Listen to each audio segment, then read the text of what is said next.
गोमती हांगर उदयपुर अमर सागर फेब्रुवारी नैजिबा सालबारि तिनि स्रांसल आतांगबेदिनि लुआजिमुंबाई कताल सुनामजाक PC culture knowledge centre फ्योगमुंनि पांदा खलायजाखा जातिकथार मसंगै फ्योगै रनै अंगै माजाखा रां मंत्री प्रनजित सिंह राय आतांगबेदिनि मंत्री सुधांशु दास आमचेनि एमएलए रामपद जमातिया खबै हांगर सभाधिपति देवल देव राय तिकुबुनि जुदा जुदा आदंग्रक आतांगबेदिनि मंत्री सुधांशु दास साका आ फ्योगै गोबांमा बरक काहाम काहाम आचिमुं मानबायखा आबसा पायै फ्योगै रोखा हिंके आबसा रक्तरै हातिय फालका हिंके रां तैबो गोबां आजिबै मानु हानि बागै जत आ फ्योगै रां आजिबायनानि साका मंत्री सुधांशु दास রাজ্যে গত 2018 সালে আমাদের সরকারে আমরা পদার্পণ করার সঙ্গে সঙ্গে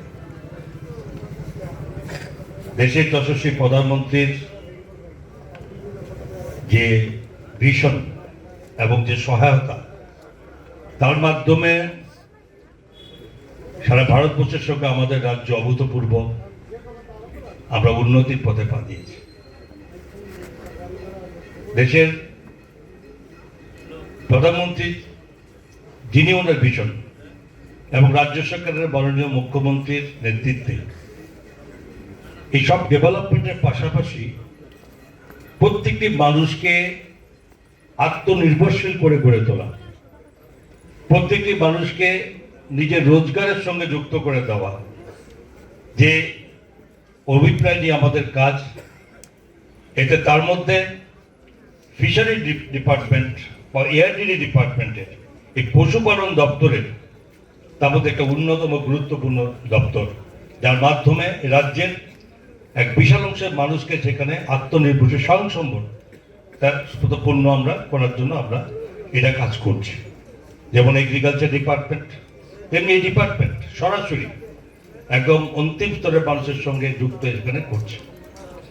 এবং মাননীয় মন্ত্রী মহোদয় উনি বলেছেন যে আজকে এই গোমতী জেলাতে যে এই রাজ্যের সমস্ত জেলার থেকে অনেক আমরা অ্যাডভান্স হয়ে আছি ফিশারি এখানে মৎস্য উৎপাদন কেন্দ্র হিসেবে।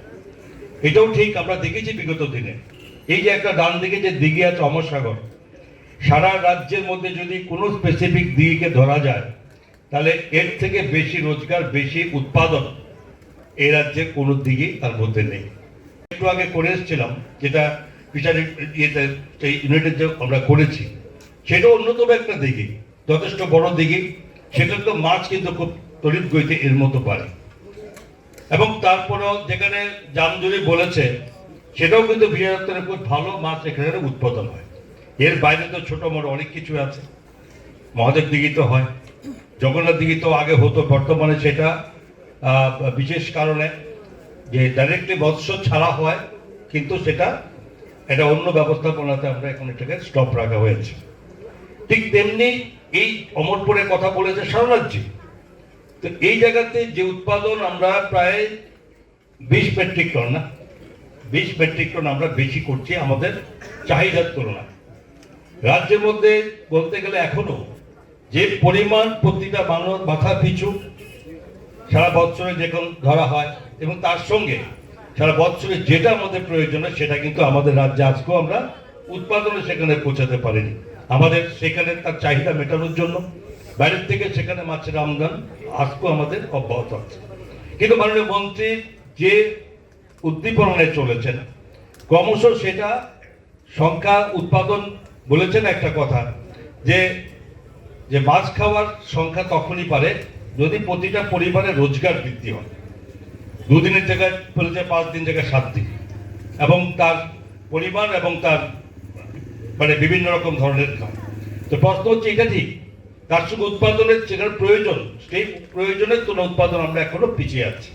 সেটাকে সেখানে লক্ষ্যে পৌঁছানোর জন্য ভারত সরকারের সঙ্গে সঙ্গে রাজ্য সরকার এই বিভিন্ন রকম স্কিমের মাধ্যমে যে মৎস্য চাষীদেরকে সেখানে শক্তিশালী করার জন্য, তাদের কোথাও না থেমে যায়, তার জন্য বিভিন্ন রকম প্রক্রিয়া কিন্তু সেখানে আমরা অবলম্বন করেছি। উদয়পুর বিধানসভা কেন্দ্রে যে অভূতপূর্ব উন্নয়ন হচ্ছে, সেই উন্নয়নের তালিকায় আরেকটি নতুন পালক আজকে যুক্ত হলো, সেটা হচ্ছে নিউলি কনস্ট্রাক্টেড ফিশিকালচার নলেজ সেন্টার। এর কিছুক্ষণ আগে আমরা ধনী সাগরে আর একটি ফিশ প্রোডাকশন হ্যাচারির আমরা ইনোগ্রেশন করেছি, সেন্টারের ইনোগ্রেশন করেছি মাননীয় অর্থমন্ত্রী মহোদয়ের হাত ধরে।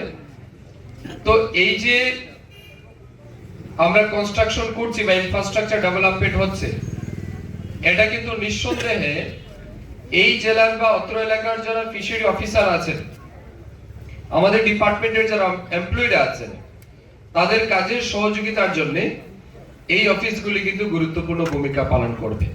কারণ আমাদের দপ্তরে যারা কর্মকর্তাগণ আছেন, এই জেলায় মৎস্য চাষীদের স্বার্থে কাজ করার ক্ষেত্রে তাদের জন্য আমাদের ইনফ্রাস্ট্রাকচার ডেভেলপমেন্ট দরকার। প্রয়োজনীয় যে চাহিদাগুলি রয়েছে সেগুলি পূরণের জন্য আমাদের এই কাজগুলি অত্যাবশ্যক এবং সেটাই আজকে আমরা সম্পন্ন করেছি। আপনারা জানেন